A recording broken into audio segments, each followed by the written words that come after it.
Esta es otra entrega de Sepia, repasando la historia de Esquel en Sepia a través de Red 43.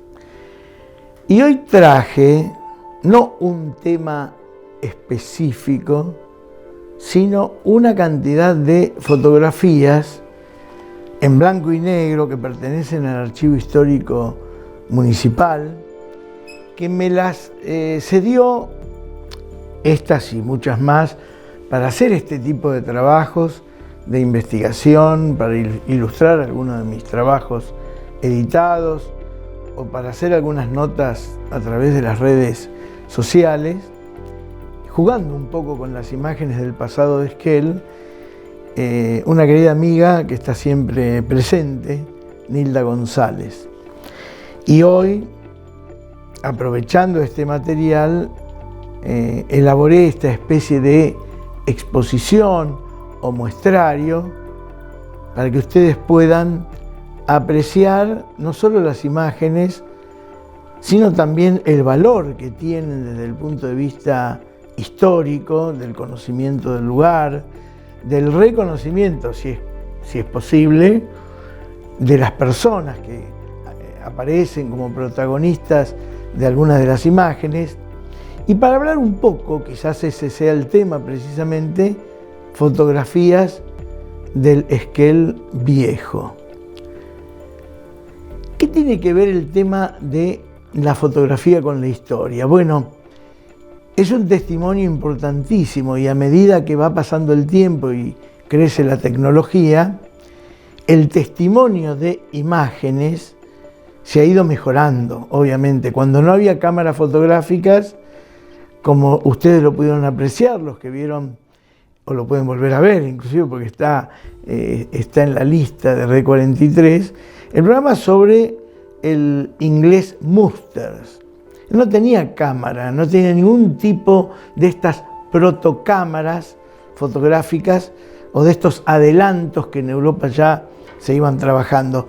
Por eso tuvo el auxilio de un dibujante.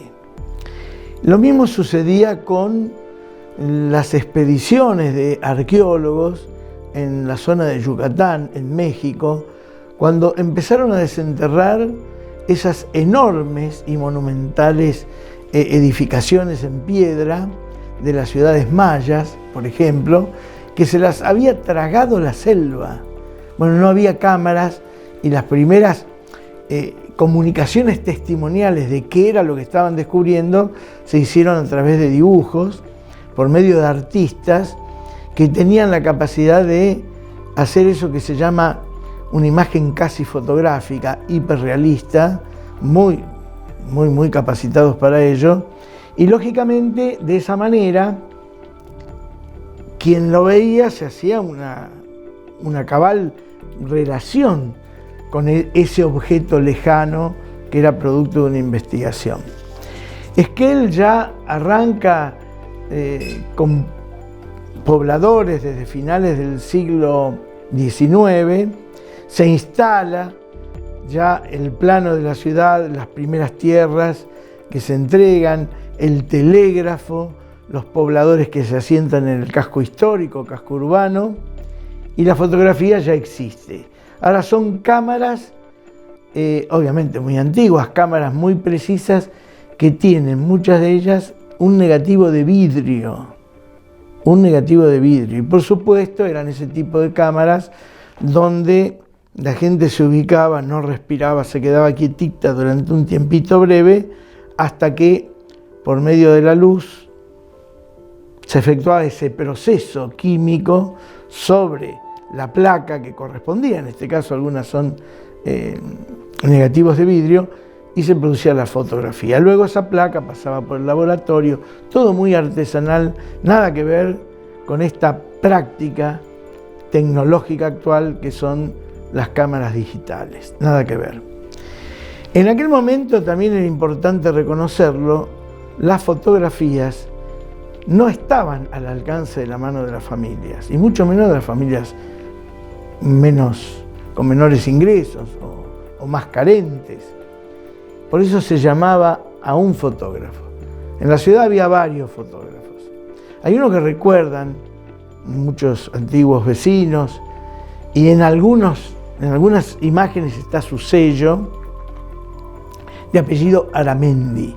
Inclusive me dijeron que uno de los que está en una de las fotografías de espalda, tomando una fotografía, porque es una foto de un fotógrafo, en un desfile es precisamente, me dijeron, el fotógrafo Aramendi. Respecto de cómo se sabe quiénes están y quiénes son, y bueno, eso depende fundamentalmente de la información familiar, de quienes entregan la foto, pero también depende del estudio que nosotros podemos hacer de esas imágenes, contrastando, por ejemplo, los lugares que muestra la fotografía, si es posible, con el lugar actual, contrastando con otras informaciones sobre el suceso o sobre las personas, y también buscando algunos elementos que sean aquellos que nos permitan entender de qué época, de qué momento estamos hablando. Un detalle muy importante que para los historiadores, cuando hacemos este trabajo con las imágenes, que nos permite acercarnos a por lo menos algún año, son los vehículos.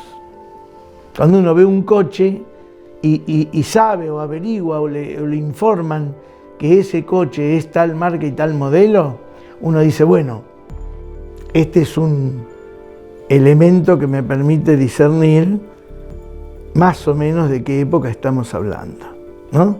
Si me dicen, no, esa foto de 1930, pero hay un coche de la década del 40, obviamente la foto no es de 1930, pero también puede ser al revés, es decir, un coche que esté de 1940 y la fotografía puede ser de 1950, obviamente. Bueno, de eso se trata, averiguar el tema de los testimonios fotográficos, pero son riquísimos, son riquísimos. Una de las que yo estoy presentando son fotografías de autos de carrera. En Esquel, en la década del 30, en la década del 40, hubo algunas carreras interesantes, hubo gente de turismo carretera. Nosotros estamos ahí viendo algunas fotografías de coches de carrera, la gente que se acerca, que se saca fotografías precisamente con el coche y con el corredor, era toda una novedad, absolutamente una novedad. Incluso en una de estas carreras estuvo presente, y hay fotografías, yo no traje estas, pero hay algunas fotografías en archivo de Juan Manuel Fangio como corredor en una de ellas. Y la otra fotografía, en esta parte que ustedes van a ver, es del taller de alguien ligado precisamente a la cuestión de los automotores y que seguramente ha sido parte también de esta movida, no solo como arreglador de coches, sino también vinculado a esta actividad automovilística, que era el taller de don Manuel González. Hablando de vehículos, las fotos que siguen, recuerdo que son del Archivo Histórico Municipal, son de transportes. Bueno, los transportes, el más antiguo que tuvimos en la zona son los carros tirados por mulas generalmente, también podían ser caballos, no por bueyes. Estamos hablando, los bueyes son los catangos clásicos que, por ejemplo, se usaban para la leña, especialmente leña que bajaban del Percy. Acá lo que vemos son carretas, tropas de carretas o tropas de carros.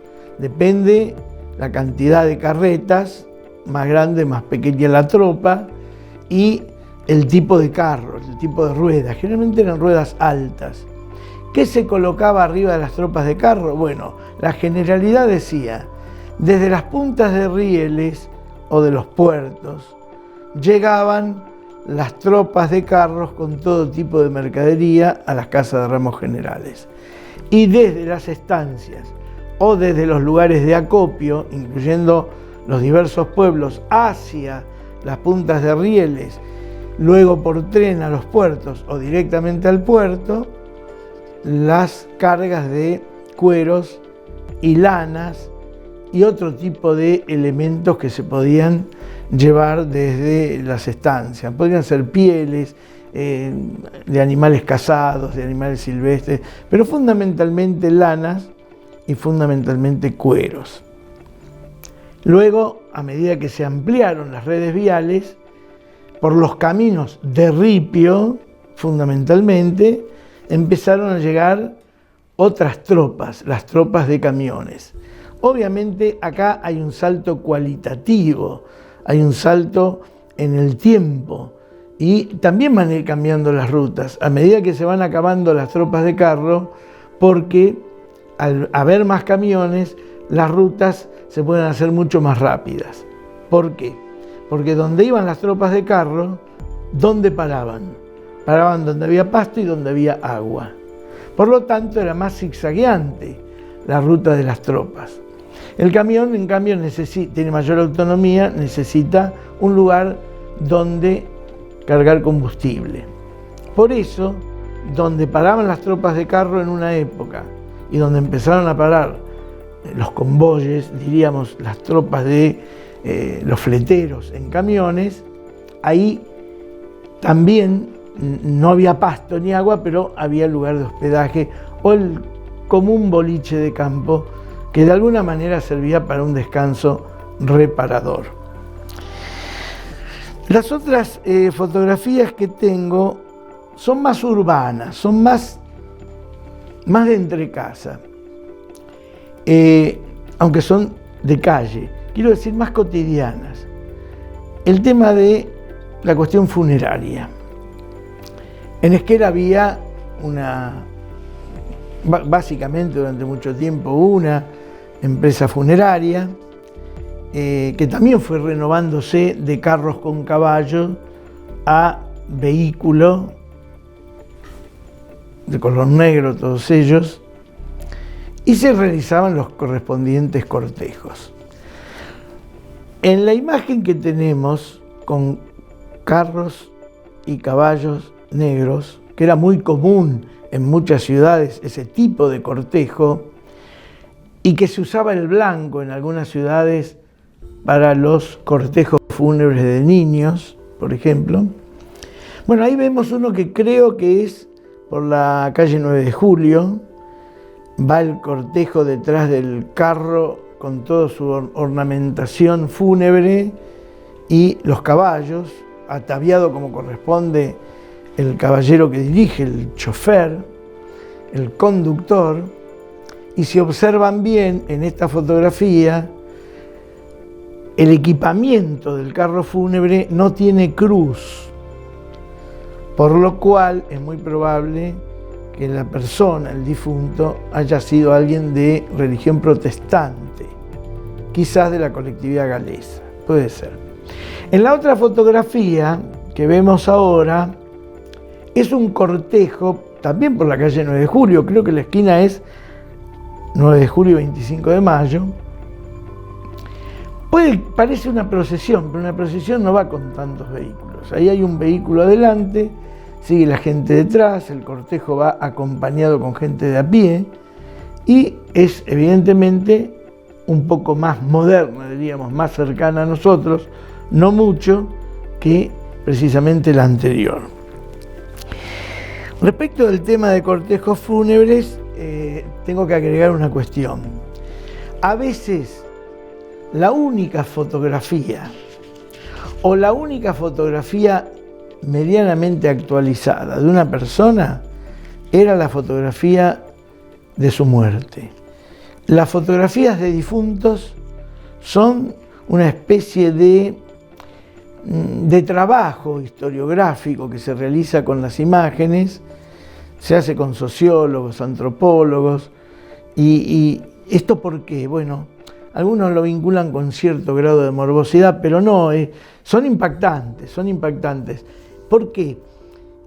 Falleció un bebé, falleció un chico y no había fotografía de él y se tomaba, llamaban al fotógrafo y tomaban una fotografía de ese pequeño difunto. A veces era de una persona mayor, a veces era durante el velatorio, otras veces durante el cortejo.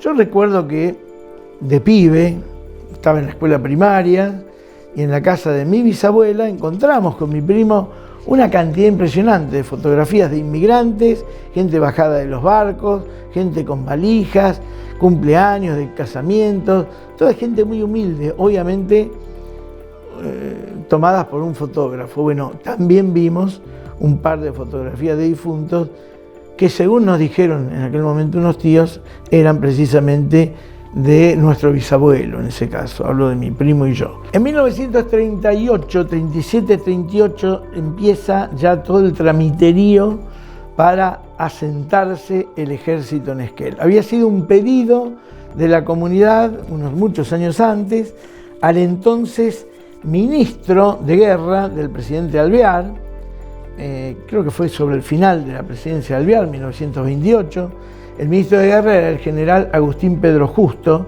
que luego, mediante el fraude, iniciando lo que se llama la década infame, o continuándola después del golpe fascista del general Uriburu, por medio del fraude gana las elecciones Agustín Pedro Justo, que tiene una calle en Esquel.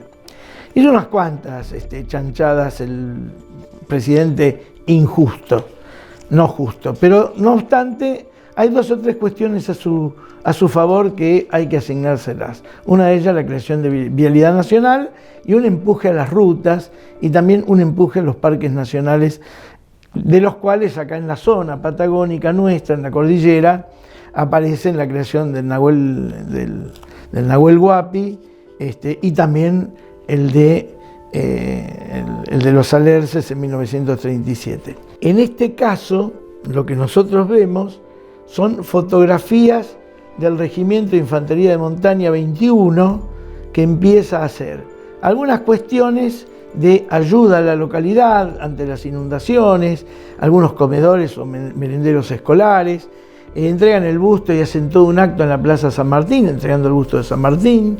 Hay algunas imágenes que muestran la inauguración de ese espacio con el ejército y la directora de la Escuela 20, la señora de Morelli.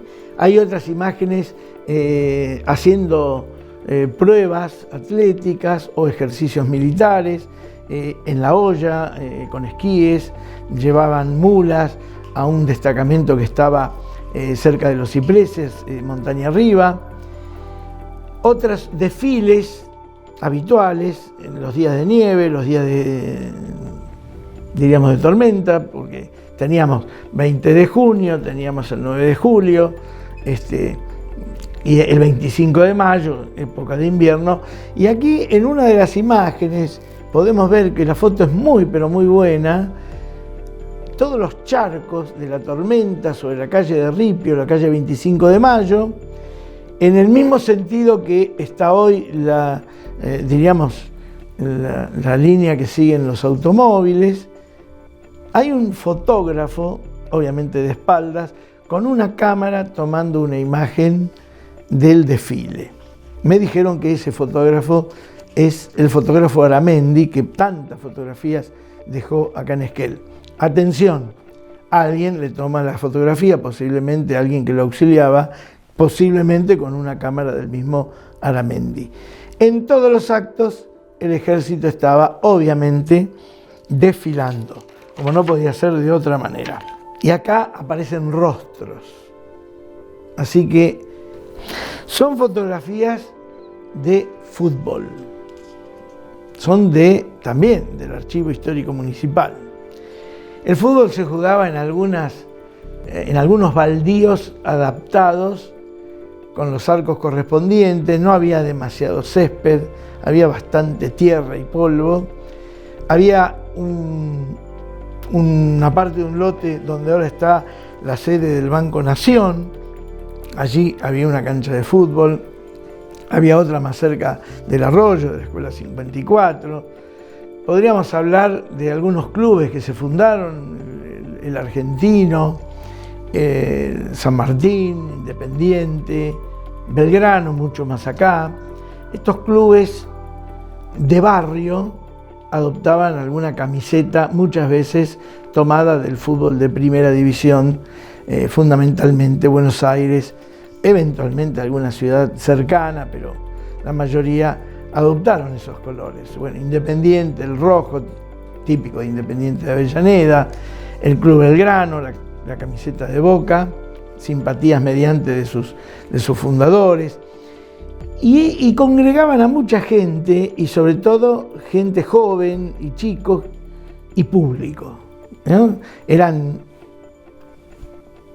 canchas sin césped la mayoría, los equipos que jugaban, el público alrededor, y bueno, siempre la gente debe tener pilas de anécdotas de algunos de estas imágenes que vamos viendo, de estáticas de miembros de equipos de fútbol de la década del 40, finales del 30, finales del 40. La primera que vemos, mírenla bien. Hay mucha gente, hay un palco, hay autos, hay militares. Parece un acto. Está el monolito. Parece que el monolito tiene alguna especie de escarapela, una bandera, algo por el estilo. Yo la tengo registrada como el día de la inauguración del monolito, que continúa, obviamente, en Avenida Ameguino, esquina Avenida Fontana.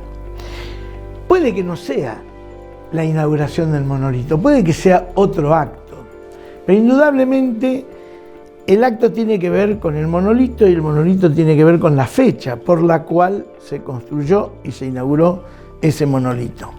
Había dos fechas que la comunidad de Esquel celebraba. Una era la llegada de los galeses el día del desembarco, en julio, el 28 de julio, y la otra, el 25 de noviembre, la llegada de Fontana y los rifleros al Valle, 16 de octubre. No había día de Esquel. Eso es una instalación que hace el diario Esquel el 25 de febrero de 1950, asignándole precisamente como hecho fundacional la colocación y conexión del telégrafo el 25 de febrero de 1906, acorde a las memorias de los hermanos Morelli, especialmente del telegrafista Medardo Morelli. Este monolito está en recordatorio de los 50 años de la llegada de Fontana y los rifleros al Valle, 16 de octubre. Por lo tanto, el monolito se inaugura el 25 de noviembre de 1935. Y esto está constatado precisamente con la prensa, con los semanarios de aquella época. Fundamentalmente el semanario Esquel, no es el único, porque fue un día importante. Era un día festivo y era un día importante. El diario consigna, el semanario consigna que ese mismo día, 25 de noviembre de 1935, se inaugura el puente de la Avenida Ameguino sobre el arroyo Esquel. Y de esta manera la circulación hacia adentro y hacia afuera de Esquel gana seguridad y velocidad. No se vadea más el arroyo, aunque se sigue vadeando un poco más abajo. La otra imagen que estamos mostrando es de un banquete. Hay un brindis y vino alguien y tomó la fotografía. Y en la mesa hay una réplica del monolito. Es un grupo de gente que celebra el día 25 de noviembre de 1935 la inauguración del monolito, y ahí podemos ver, como decía un viejo relator deportivo, a la derecha de su pantalla, señora, la imagen de Hervedo Rossi, concejal, constructor, un hombre que además hacía pozos surgentes, un hombre que tuvo muchos hijos y que, según las crónicas de alguna nota periodística, siendo concejal, no cobró, sino que donó el trabajo de construir ese monolito que todavía está vigente. Hervedo Rossi, obviamente abuelo o bisabuelo de gente conocida de acá de Esquel. Pero si vemos la imagen despacito y esos rostros, es muy probable que encuentren algunos otros rostros de gente conocida. Yo tengo algunos nombres, pero no se los voy a decir, porque no estoy seguro. pero sí estaba seguro del Derbedo Rossi porque uno de sus nietos me dijo. Hoy fueron fotografías de Esquel, son todas en blanco y negro y son del Archivo Histórico Municipal. Esto fue Sepia por Red 43. Muchas gracias. Hasta la próxima.